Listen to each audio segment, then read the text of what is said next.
오늘 에스겔서 37장 15절에서 22절까지 보겠습니다. 에스겔서 37장 전반부에는 에스겔의 마른뼈 환상이 나옵니다. 후반부에는 두 막대기가 하나가 되는 환상이 나옵니다. 하나님은 에스겔에게 두 개의 막대기를 가져다가 북이스라엘과 남유다를 상징하는 유다와 에브라임의 이름을 적게 하셨습니다. 그리고 그 두 막대기를 하나로 연합하라고 명령을 하셨습니다. 하나가 되게 하라. 오늘 본문에서 두 개의 막대기를 하나로 붙이라는 것은 어제 본문에 이어서 회복의 은혜를 받았다면 이제 이웃과의 관계 회복으로 열매를 맺어야 한다는 것입니다. 당시 이스라엘은 북이스라엘과 남유다로 나누어졌습니다. 원수로 지냈어요. 섬기는 신이 달라요. 이 민족의 아픔과 포로기의 비참함은 외부의 적 때문이기도 하지만 결정적으로는 형제끼리 찢어진 분열 때문이었습니다. 하나님은 그것을 아시고 연합하고 하나가 되라는 명령을 주신 것입니다. 에스겔의 마른 뼈가 살아났어요. 회복을 경험했어요. 그 회복은 개인적인 것이 아닙니다. 사명과 연결되어야 되고 또 깨어진 이웃과의 관계를 회복하는 것으로 나아가야 된다는 거죠. 우리가 개인적으로 회복을 경험하지만 그 회복이 개인적으로 끝나는 경우가 많습니다. 내 가족, 내 이웃과의 찢어진 관계는 방치할 때가 많은 것 같습니다. 하나님은 내 영혼이 살아나는 마른 뼈의 회복에만 멈추지 않으시고 그동안 원수처럼 지내던 사람들과 하나가 되고 연합되는 회복의 열매로 나아가기를 원하신다는 거죠. 그렇다면 관계 회복의 비결은 무엇일까요? 오늘 본문에서 세 가지로 살펴보겠습니다. 첫 번째는 우리의 순종과 의지가 필요합니다. 17절을 읽겠습니다. 그 막대기들을 서로 연합하여 하나가 되게 하라.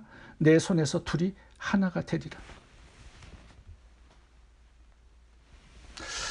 오늘 본문을 보면 이 관계 회복과 하나됨이 이루어지는 장소가 두 군데로 나와 있습니다. 첫 번째는 네 손, 에스겔의 손이죠. 17절. 두 번째는 내 손, 하나님의 손, 19절입니다. 에스겔의 손에서 하나가 되게 하라는 의미는 뭘까요? 하나됨을 위해서는 우리들의 순종과 의지가 필요하다는 뜻입니다. 하나됨은 하나님의 손 이전에 에스겔의 손에서 이루어집니다. 이 북이스라엘과 남유다는 300년 넘게 갈라져서 전쟁을 했습니다. 사실은 형제였지만 원수였어요.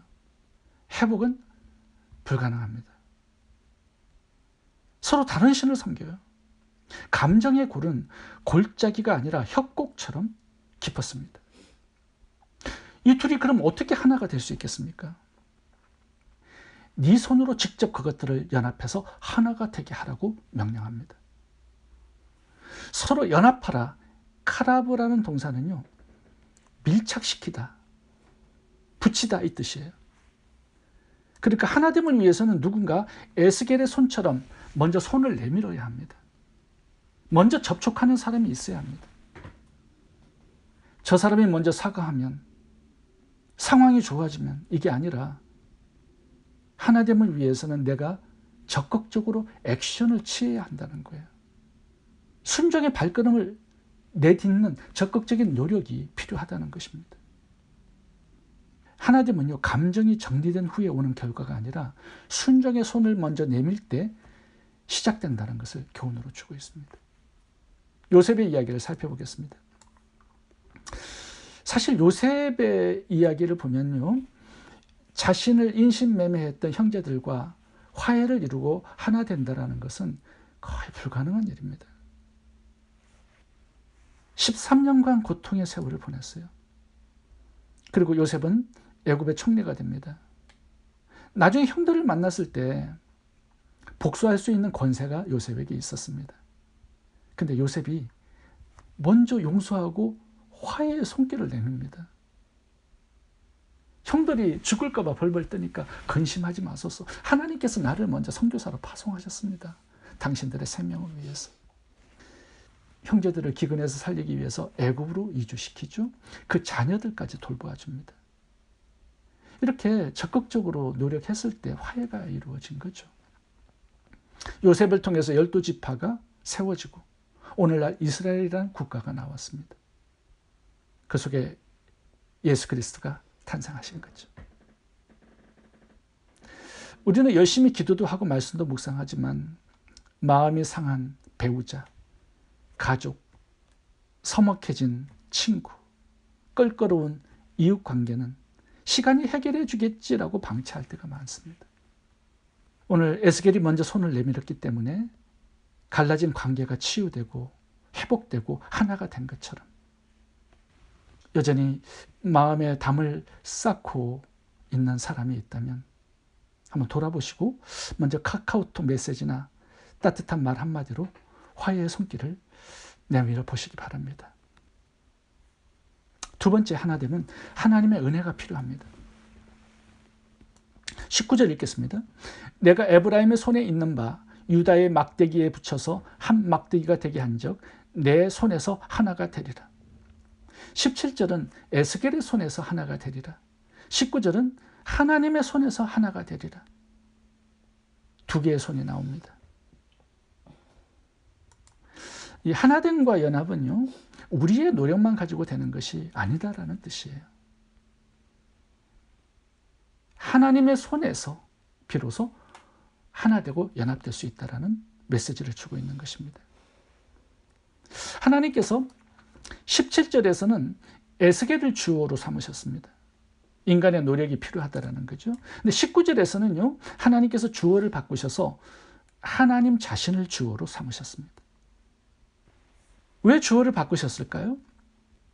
하나됨을 위해서 에스겔의 손이 움직였습니다. 그 손을 통해서 실제로 역사하시고 참된 연합을 이루시는 분은 하나님이다라는 사실을 알려주기 위해서 그런 거예요. 에스겔이 두 개의 막대를 붙였습니다. 그런데 마음까지 붙일 수 있었을까요?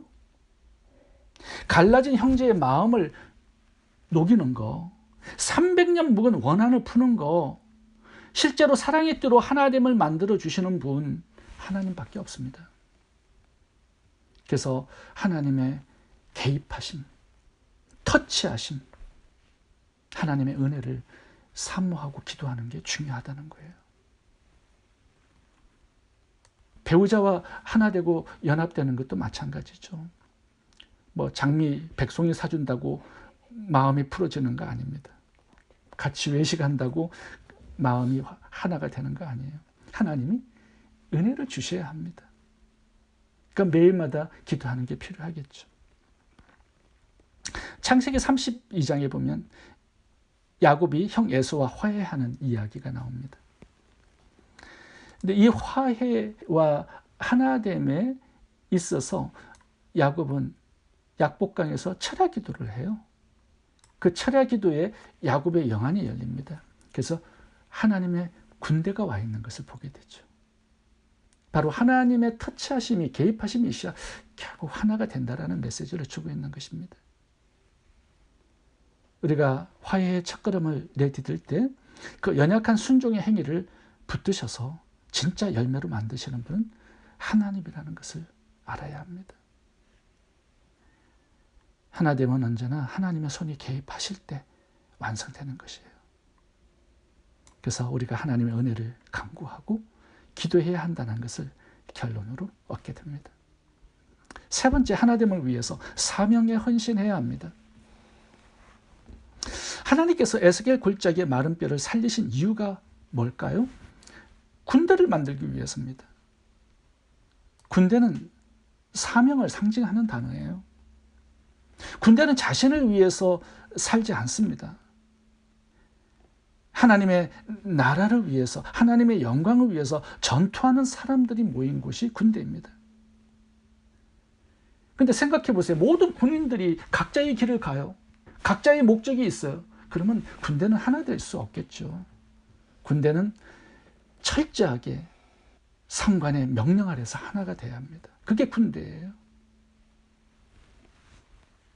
각자가 원하는 이기적인 방식으로 살면 군대가 될 수 없습니다.